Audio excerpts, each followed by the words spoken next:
예, 안녕하세요. 저는 박경식입니다. 저는 삼성화재에서 29년 동안 직장 생활을 했고요. 2년 전에 은퇴를 했습니다. 그래서 지금은 여행을 하고 글 쓰며 그렇게 지내고 있습니다. 원래는 뭐 60까지 다닐 수 있는데 한 5년 일찍 조기 퇴직을 했고요. 조기 퇴직을 한 이유는 뭐 다들 아시겠지만 50 중반이 되면 일반 회사에서는 보직도 내려놔야 되고 또 후배들 밑에 가서 일도 해야 되고 그런 상황도 있었고, 또 저는 평소에 세계를 여행하는 게 또 꿈이었기 때문에 한 살이라도 젊은 나이에 용기를 내고 싶어서 퇴직을 했습니다. 퇴직하기 전에 여러 가지 업무를 했었습니다. 근데 직장 생활은 다 지나간 과거고 그런 얘기를 깊게 하고 싶지는 않고요. 다만 뭐 삼성화재에서 임원을 했거나 그렇게 잘 나가는 사람은 아니었고요.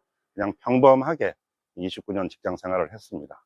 저는 뭐 직장 생활 하는 내내 여행하는 게 꿈이었고, 특히 이제 세계 역사에 대해서 관심이 많았습니다. 원래 고등학교 다닐 때 세계사 선생님이 되는 게 꿈이었는데 어떻게 하다 보니까 그 꿈은 멀어지고 그냥 직장 생활을 한 30년 하게 된 거죠. 그러다 보니까 직장 생활 하는 내내 그거에 대한 갈증이 있었고, 그래서 세계를 한번 여행하고 싶은 그런 갈망이 있었습니다. 그것이 퇴직을 하게 된 가장 큰 이유입니다. 예, 뭐 준비라고 말씀을 드리면 평상시에 여행 같은 거를 굉장히 즐기는 스타일입니다. 우리나라에 해파랑길이라고 있습니다. 강원도 고성에서 부산까지 한 800km 정도 되는데 그것도 완주를 했고요. 부산에서 해남까지 남파랑길이라고 있습니다. 그 다음에 서해랑길, 이런 우리나라의 웬만한 길은 다 걸어서 제가 완주를 했고요. 울릉도도 돌기도 했고, 직장 생활 하는 내내 나름대로 우리나라 방방곡곡을 많이 여행을 했죠. 또 가장 중요한 게 또 재정 계획이니까 그런 계획도 많이 공부를 했고, 영어 공부도 좀 틈틈이 했고요. 그렇게 준비를 했습니다. 일단 제주에 갔습니다. 가서 한 3달 살이를 했죠. 성산포에서 한 달, 서귀포에서 한 달, 제주시에서 한 달, 이렇게 3달을 살면서 제주의 여러 곳을 돌아봤고요. 그 다음에 동남아 7도시에서 7달 살이를 했습니다. 그렇게 1년을 보냈고요. 필리핀 바교에 가서 한 달 동안 영어 연수를 좀 했고요. 그 다음에 이집트, 튀르키예, 조지아, 그렇게 여행을 했고, 지금은 집에서 쉬면서 다음 여행을 준비하고 있습니다. 여행을 떠나기 전에는 항상 갈지 말지 고민이 많이 되고 있는 게 또 사실입니다. 그런데 여행이라는 게 오랜 시간 제가 꿈꿔왔던 그런 것들이고, 여행에 대한 열정이 있기 때문에 가능한 것 같고요.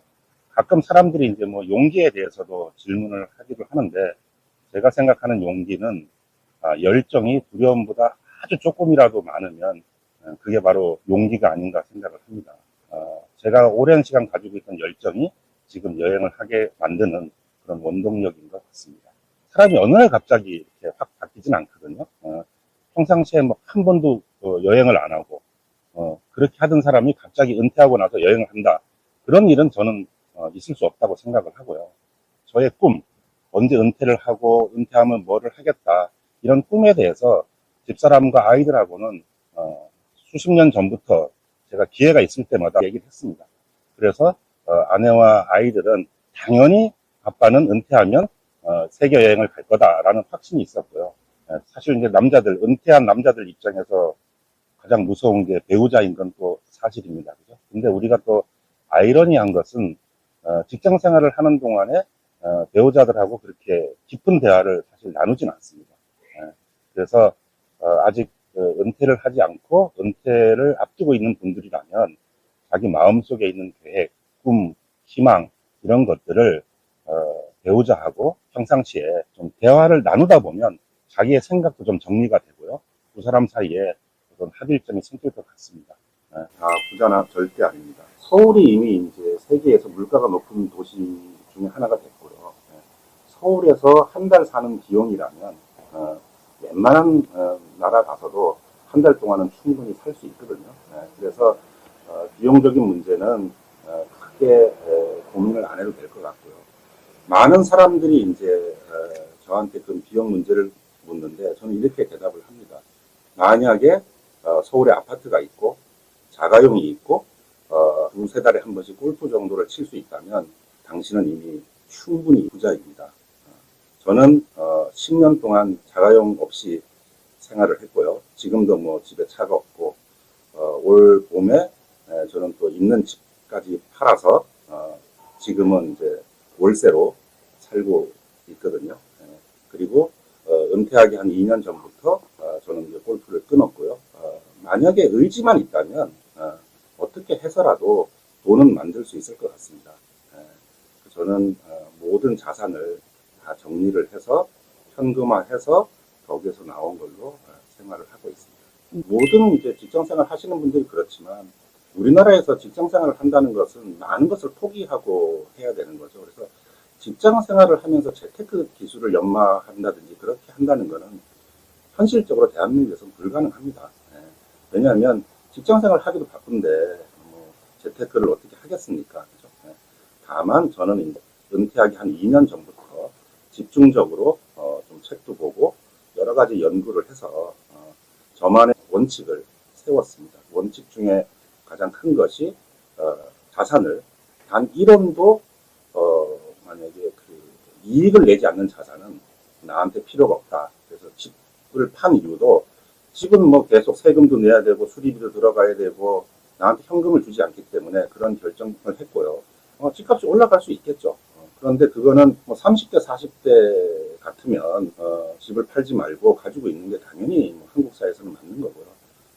저는 지금 제 꿈인 여행을 하기 위해서는 현금이 필요한 사람이고 그러다 보니까 집값이 올라가는 기대 수익을 버리고 그건 당연히 버려야죠. 두 마리 토끼를 손에 잡을 수는 없는 거니까 집값이 올라가는 기대 수익은 버리고 제가 하고 싶은 일을 하는 거 그렇게 의사결정을 한 거죠. 저희는 뭐 어차피 물려줄 재산도 없고요. 재산을 물려주기 위해서 제가 직장생활을 더 하거나 사업을 해서 돈을 벌 능력도 없습니다. 저는 지금 가지고 있는 게 전부고요. 그래서 애들한테는 더 이상 물려줄 게 없다고 얘기를 했고 다만 애들 사는데 방해가 안 되게끔 우리 부부의 생활이나 경제력은 우리가 해결을 하겠다. 오히려 이제 물려주고 싶은 거는 따로 있는데 자녀들한테 어떤 부채의식 같은 걸 물려주고 싶지 않아요. 뭐 어차피 인간은 다 죽는 거니까 제가 죽음이라는 걸 마주했을 때 자녀들이 우리 아빠는 너무 일만 하다가 너무 고생하다가 하고 싶은 거 한 번도 못 해보고 죽었다. 그것이 마치 자기들 책임인 것처럼 부채의식을 가질까봐 걱정이 되는 거고요. 저는 희망사항이 있다면 우리 애들이 제 장례식장에 와서 우리 아버지는 진짜 뭐 하고 싶은 거 다 하고 놀러 다닐 거 잘 놀러 다니고 먹을 거 다 먹고 막 그리 살다 갔다. 이렇게 편안하게 생각하게 해주고 싶거든요. 그래야 우리 자녀들이 노후를 불안하게 생각하지 않고 우울하게 생각하지 않을 것 같아요. 그래서 그런 아버지로 기억되기 위해서 좀 더 열심히 놀 생각입니다. 집사람하고 저하고 해서 그냥 한 400회 정도 해서 뭐 조금 더 씀씀이가 커지는 일이 있으면 한 500까지도 쓸 수도 있는 것 같고요. 사실 서울에서 이렇게 어디 가서 뭐 김치찌개 하나 먹어도 11,000원 이렇게 하다 보니까 그런 물가 속에서는 100 이하 가지고는 현실적으로는 좀 어려운 것 같아요. 그거는 진짜 뭐 허리띠를 졸라매고 뭐 살려면 살 수는 있겠죠. 그런데 서울에서 살려면 그래도 뭐 한 400 언저리는 필요하지 않는가 그렇게 생각을 합니다. 지금 이제 제가 개인연금을 들어놓은 거는 퇴직하면서 이제 수령하기 시작했거든요. 55세가 지나면 나오니까 퇴직연금도 이제 수령을 하고 있고요. 국민연금은 이제 제 나이가 68년생이니까 64세가 돼야 나오는데 저는 59세에 조기 수령을 할 계획입니다. 혹자들은 조기 수령하면은 뭐 연금이 줄어들지 않느냐 이렇게 얘기를 하는데 저는 뭐 그게 전혀 개의치 않고요. 왜냐하면 우리가 이제 평균 연령을 뭐 80이다 이렇게 얘기하는데 우리가 평균의 함정에 속고 있는 거죠. 평균 연령이 80이라는 거는 누구는 90에 죽고 누구는 60에 죽고 그걸 평균돼서 80이라는 거거든요. 근데 사람들은 평균 연령이 80이면 다 자기가 80 이상 살 것 같은 생각을 하는 거죠. 저는 그렇지 않고요. 그냥 살아있을 때 지금 현금이 필요한 것이지 그래서 어쨌든 국민연금도 조기 수령할 계획이고 개인연금하고 퇴직연금은 지금 현재 받고 있습니다. 그렇죠. 개인연금 30년 동안 일정 부분 들어놨고요. 그 다음에 퇴직연금이야 뭐 퇴직금이니까 그거는 그렇다고 치는데 연금 준비라고 말씀을 이제 하시는데 어쨌든 우리가 직장생활 30년 하면 30년 동안 그게 노후 준비할 시간이잖아요. 30년이라는 시간 동안 물론 사는 게 바쁘긴 하지만 마음먹으면 할 수 있는 시간은 충분하다. 그리고 제가 10년 동안 자가용이 없었다고 지금도 없지만 그렇게 말씀을 드린 이유도 어떻게 보면 그게 가장 강력한 노후 준비 중에 하나였죠. 여러분이 뭐 차에 대해서 어떻게 생각하실지 모르겠지만 제가 볼 때는 차 하나 운행을 하면 10년에 한 1억은 충분히 나간다고 생각을 하거든요. 직장인들이 10년 동안 1억 적금을 들 수 있나요? 못 들거든요. 그죠? 그래서 그런 결단을 내렸던 것이 노후 준비의 가장 핵심이었던 것 같고요. 또 어떤 사람은 동상맞다. 야, 차도 없이 그게 뭐 하는 거냐? 그렇게 생각을 하는데 돈 많은 사람들 얘기고요. 돈이 없으니까 동상맞게 차 없이 살더라도 노후 준비를 해야 되는 게 맞다고 생각을 하고요. 제가 뭐 이런 에피소드는 있습니다. 제가 뭐 골프를 칠 때 은퇴하기 뭐 한 7, 8년 전에는 그때는 골프를 쳤으니까 차는 없고 골프장을 가야 되지 않습니까? 그러면 새벽에 택시를 타고 골프백을 메고 동반자 집 앞에 가서 이제 뻣하게 기다리고 있습니다. 그러면서 태워주세요. 또 치고 나면 우리나라 사람들이 또 막걸리도 한잔하고 이렇게 하는데 또 얼큰하게 취한 김에 보스턴 백하고 골프백 메고 택시 타고 집에 가고 뭐 그런 생활을 했어요. 근데 그게 전혀 공상맞아 보이거나 그러진 않았어요. 어쨌든 노후를 준비하는 거였고 나름대로는 즐겁고 재밌었어요. 저는 뭐 IMF 때 보증을 잘못 써서 아파트 월세부터 이제 시작을 했고요. 직장을 생겨서 돈을 모을 수는 없습니다. 그 달 벌어서 그 달 사는 거고요. 애들이 커가니까 돈이 모인다는 건 결국 퇴직금밖에 없지 않습니까? 근데 제 꿈은 세계여행이고 그래서 치밀하게 계획을 세웠고 은퇴를 하는 시점에 여행 경비가 얼마가 들 것이냐라는 것도 참 많이 엑셀로 계산도 해보고 그래서 결단을 내린 것이 제가 뭐 부업을 할 수 있는 것도 아니고 그래서 가장 지출이 많은 게 무엇인지를 보니까 결국은 자동차더라고요. 사실 그러면서 현금이 많이 생겼어요. 제가 가지고 있는 자산의 전부는 퇴직금이고요. 그 다음에 개인연금 들어놓은 거고 그 다음에 집 한 금액 이게 이제 제 전부거든요. 그렇게 해서 어쨌든 매월 한 400에서 500 사이가 나올 수 있게끔 연금 가지고는 그 금액이 안 되고 나머지 집 한 돈 이런 걸 가지고 배당주라든지 요즘 나오는 뭐 커버드 콜 ETF라든지 종류가 많거든요. 그런 걸로 매월 생활비가 나올 수 있게끔 어쨌든 자산이라는 것은 인간을 위해서 존재를 해야 되는 거거든요. 근데 그것이 지금 주객이 전도가 돼서 우리가 자산을 모시고 사는 그런 생활이 되지 않습니까? 종이에다가 아무리 돼지를 그려놔도 배고플 때 그 돼지를 잡아먹을 수 없거든요. 인간이 돼지를 모시고 사는 그게 지금 현재 현대인들이 직면하고 있는 자산에 대한 개념이 아닐까. 은퇴를 해서 내가 돈이 필요한데 멀쩡히 있는 아파트 자산을 세금 내고 수리비 나가고 관리비 나가는 제 생활비까지 거기다 넣어야 되는 그 자산을 과연 어떻게 할 거냐. 아파트를 돼지라고 생각하시면 배고플 때 잡아서 먹어야 되는 거죠.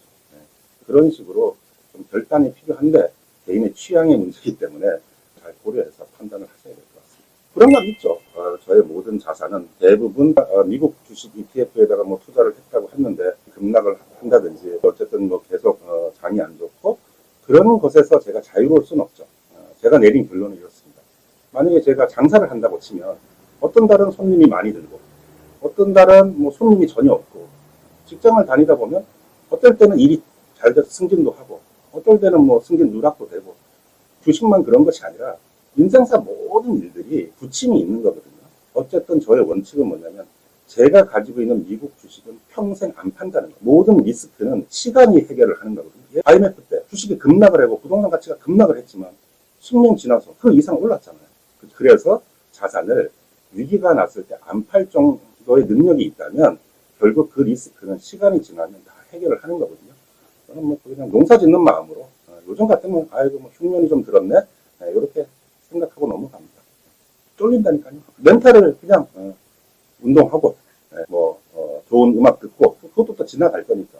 직장생활 30년 할 동안에도 어마무시하게 힘든 날들도 많았거든요. 다 이겨냈는데 뭐 그까짓 거 뭐 또 한 1년 지나면 주식도 뭐 살아나겠죠. 그럼 제가 어떻게 할 수 있는 게 아니에요. 많이 나오면 행복하게 쓰고 적게 나오면 좀 아껴서 쓰고 그렇게 사는 거죠.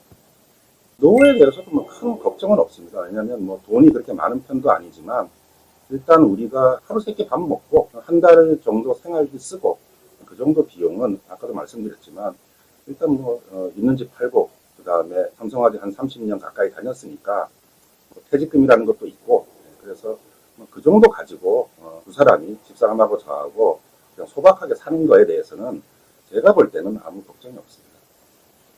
약간 무대뽀 같은 기질도 있고요. 직장 생활을 할 때도 윗사람들하고의 관계가 그렇게 썩 좋지는 않았습니다. 싫으면 싫고 좋으면 좋고 그런 것이 좀 확실한 성격이어서 나름대로는 좀 험난한 직장 생활을 좀 했고요. 그게 또 퇴직하고 밖에 나오니까 놀기에는 딱 좋은 성격인 것 같기도 하고요. 일단 머릿속에 생각이 들면 그대로 실행을 하는 그런 스타일입니다. 네, 그런 말은 좀 자주 듣습니다. 제가 볼 때는 그냥 멘탈 근육이 있는 것 같아요. 무슨 우리가 근력 운동을 하듯이 조그만 일부터 포기하지 말고 매달려 보면 결국은 내성이 생기고 이겨낼 수 있는 힘이 생기는 것 같아요. 올해가 이제 2년 됐죠. 지금까지 하면은 한 13, 4개월 정도 코타키나발루였습니다. 첫 해외여행인데 유럽이나 이런 데는 물가도 좀 비싸고 약간 좀 두려움도 들더라고요. 그래서 동남아로 선택을 했고 동남아 중에서도 이제 코타키나발루는 평상시 한번 생각이 있었기 때문에 그렇게 결정을 했습니다. 요번에 다녀온 조지아인데 조지아의 그 코카소스 산맥 쪽을 트레킹 하다가 어마어마한 감동을 받았습니다.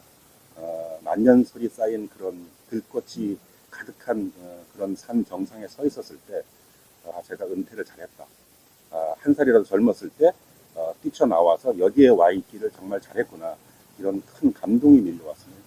경치, 풍경, 음식, 이런 걸 따지면 다 모든 여행지마다 특색이 있지만 그렇게 저한테 강한 어떤 감정이 복받쳐 오를 정도의 그런 경험은 못했었거든요. 그래서 한번 은퇴하신 분이라면 한번 도전해 보시라고 추천을 해드리고 싶습니다.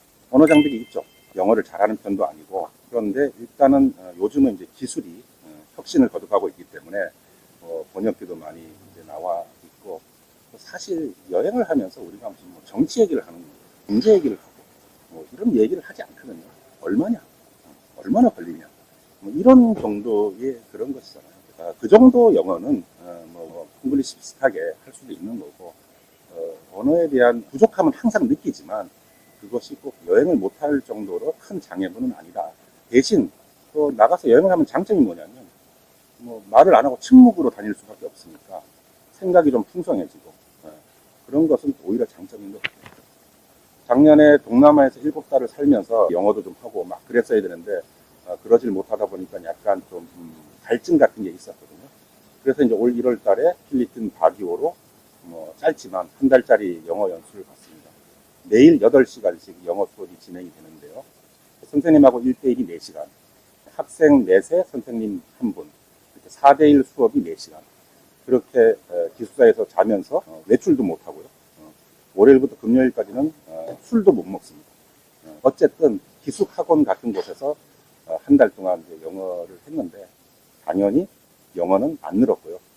다만 막 떠들어도 되겠구나. 그런 자신감은 생겼습니다. 괜찮은 도전이었습니다. 제가 가장 두려워했던 거는 제가 유학원에도 그렇게 얘기를 했는데 제 나이에 시니어가 가도 되느냐.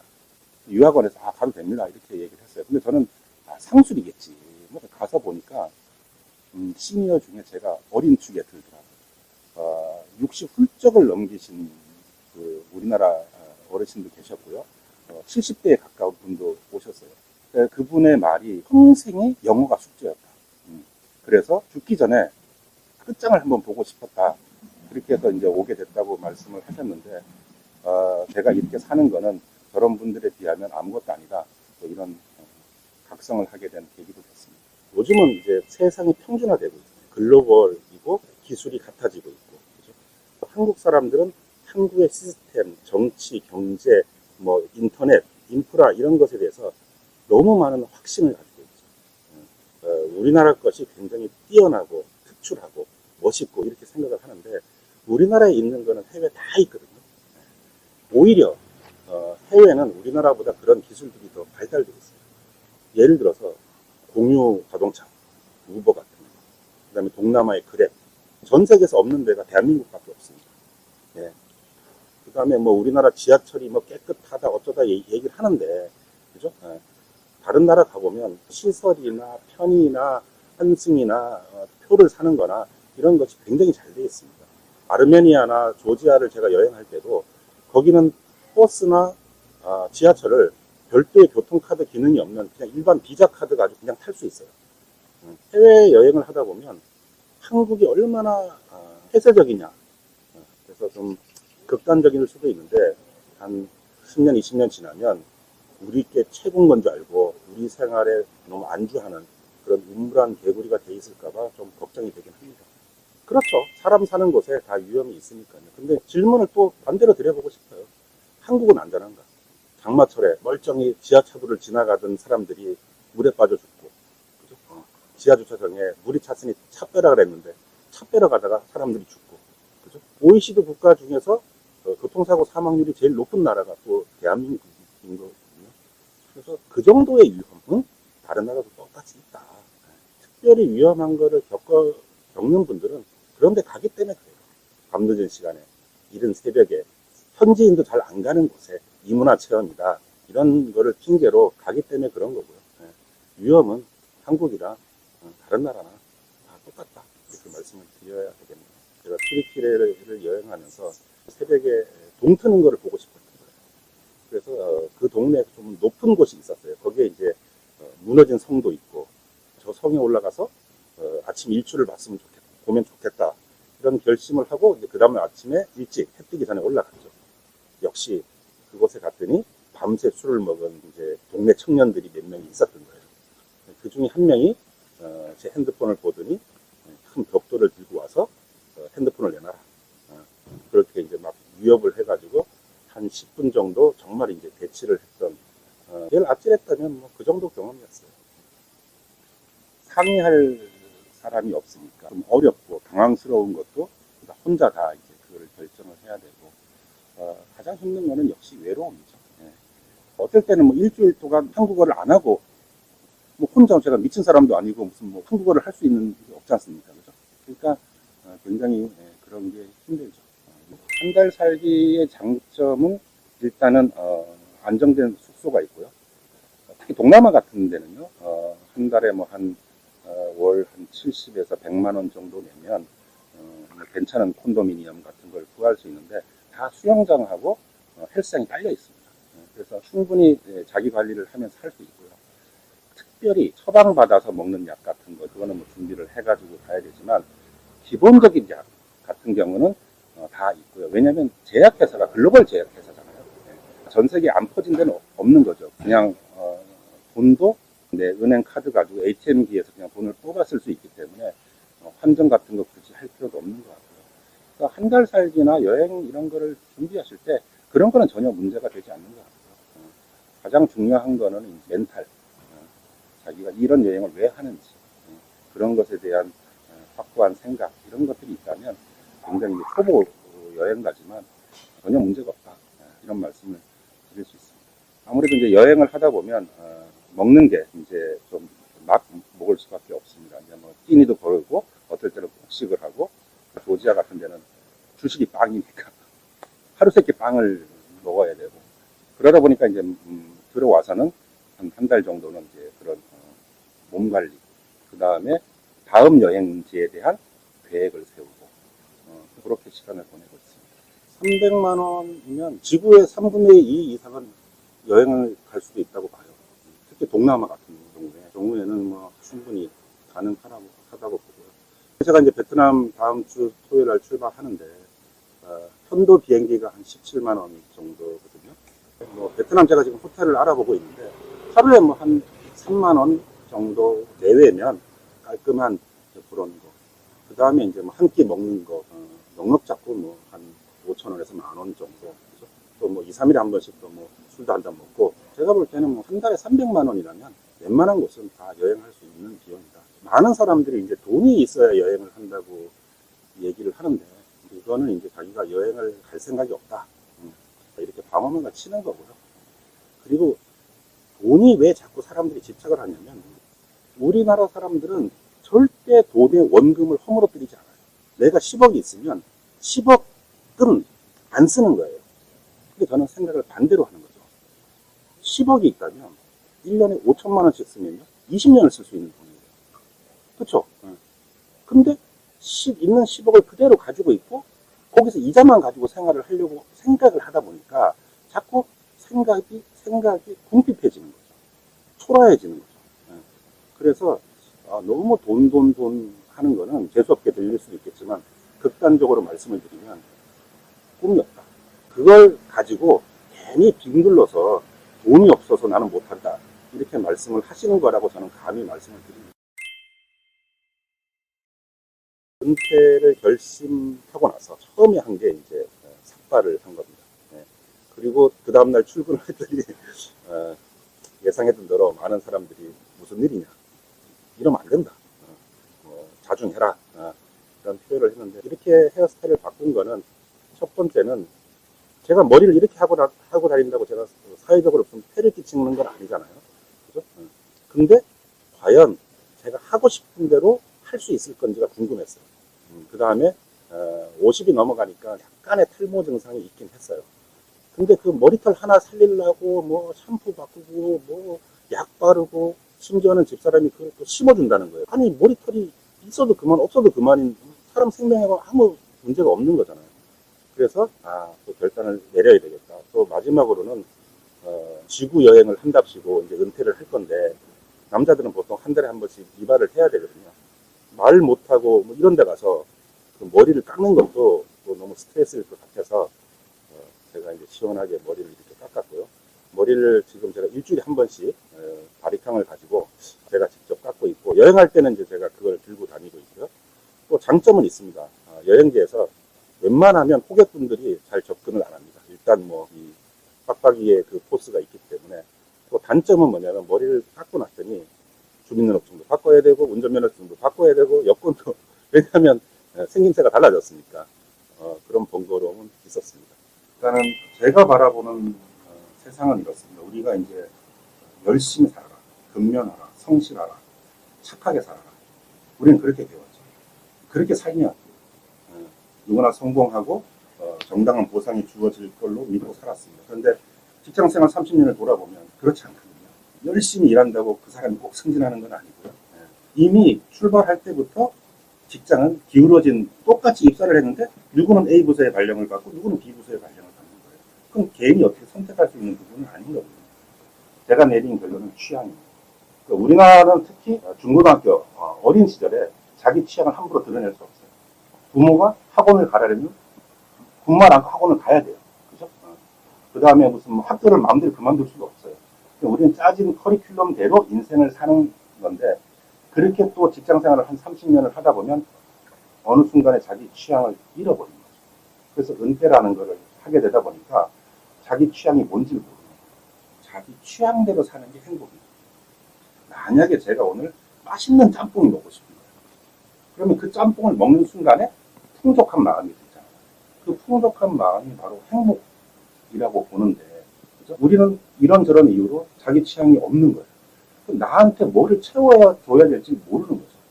반면에 타인의 취향에 대해서는 아주 쉽게 왈가왈부하는 게 또 우리들이거든요. 산을 오르지 않는 사람들이 산을 올라가는 사람들한테 그럼 뭐하러 가냐, 더워 죽겠는데 그걸 뭐하러 올라가, 그거 위험한데, 그죠? 그런 세태가 또 만연한 게 우리나라거든요.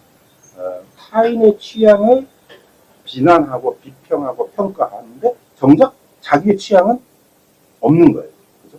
그래서 은퇴를 앞두고 있거나 은퇴를 하신 분들이라면 제가 뭐 그런 말을 할 입장은 아니지만 자기 취향을 먼저 고민해보고 발견하고 내 취향이 만약에 일하는 것이다. 그러면 70, 80까지 일을 하시면 돼요. 눈치 보지 말고. 그 나이에 왜 일하냐라고 묻는 거에 신경 쓰지 말고, 왜 일하면 내가 행복하니까. 또 내 취향이 나는 자연인이다. 그러면 자연으로 가시면 되는 거예요. 그죠? 그게 무엇이든 간에 합법적이라는 범위 내에서 즐기면 되는 거죠. 그죠? 그래서 은퇴를 앞두고 있는 분들은 잃어버린 자기 취향을 좀 빨리 찾고, 그죠? 이미 은퇴하신 분들이라면 뭐 이것저것 시도를 해보면서 어느 것이 내 취향에 맞는지 한번 찾아내는 것. 그것이 가장 중요한 게 아닐까라는 생각을 합니다. 직장 생활을 오래 한 사람에서는 어떤 단점이 있냐면 뭔가를 하기 전에 그거를 평가해요. 이거를 할 만한 가치가 있느냐, 이것을 하고 난 뒤에 효용이 있느냐. 직장에서 마치 무슨 보고서를 쓰듯이, 그죠? 그러지 마시고 그냥 오늘 내가 문득 악기를 하나 배워보고 싶어. 그냥 배워보시라는 거죠. 아무 이유도 없이. 문득 부산을 가고 싶어. 바다 보고 싶어. 그냥 가보시라는 거죠.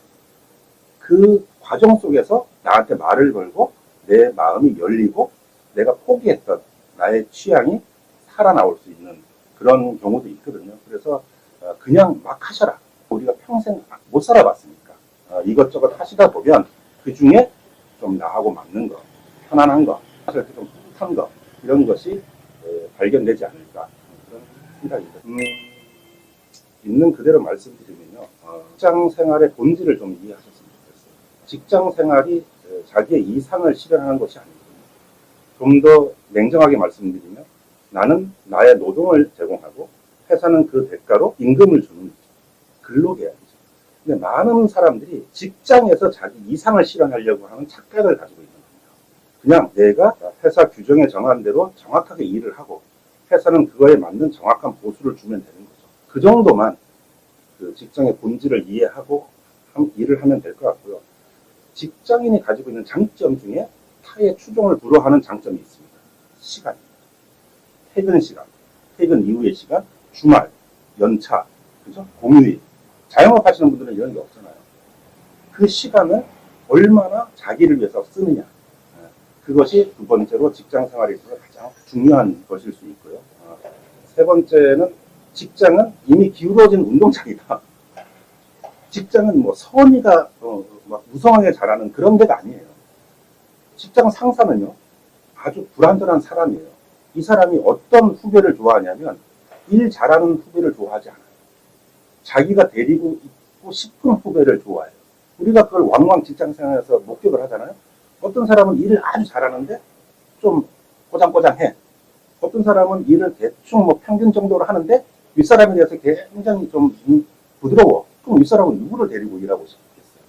그러니까 직장 생활에 대해서 너무 많은 에너지를 쓰지 마세요. 그리고 또 마지막으로 말씀드리면 취미를 꼭 하나를 가져요.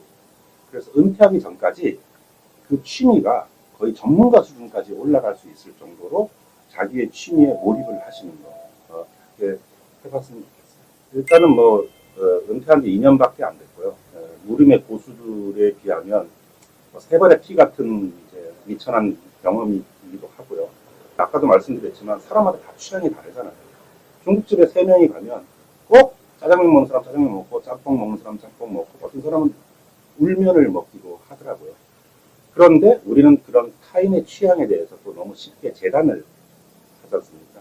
큰 사회적 경험이나 성공의 어떤 이런 것도 없는 사람이 나와서 뭐 제기를 하면 부정적인 인식이 생길 수도 있고 또 제가 뭐 무슨 부귀영화를 누리겠다고 여기 나와서 그런 뭐 이상한 댓글을 받아가면서 그런 걸 하겠습니다. 그것 때문에 많이 주저를 했는데 이제 결심을 하게 된 이유는 혹시라도 은퇴를 하고 나서 저처럼 지구 여행을 꿈꾸고 있는 그런 분들이 있다면 조금이라도 제 경험이 좀 도움이 되고 그러고 싶은 마음에서 수련을 결심을 하게 됐습니다. 일단 뭐 지구를 한 바퀴 다 돌아볼 때까지 여행을 계속할 생각이고요. 그러면은 지금 한 2년 했고요. 이제 앞으로 한 3년만 하면 웬만한 곳은 다 이제 돌아보지 않겠느냐 이런 생각을 하고요. 한 60까지 1차적으로 여행을 마칠 생각이고요. 60 이후에는 아직 뭘 할지는 모르겠지만 장사를 하거나 뭐 일을 할 생각은 뭐 추호도 없고요. 다만 그 5년 동안의 여행의 어떤 경험이 저를 또 다른 길로 인도를 할 거니까 그렇게 이제 따라서 움직일 거고요. 그다음에 여행을 하면서 여러 가지 들어오는 생각들을 글로써 그다음에 정리하고 또 제가 지금 3권의 책을 썼는데 또 계속해서 이제 책을 만들고 그렇게 할 계획입니다.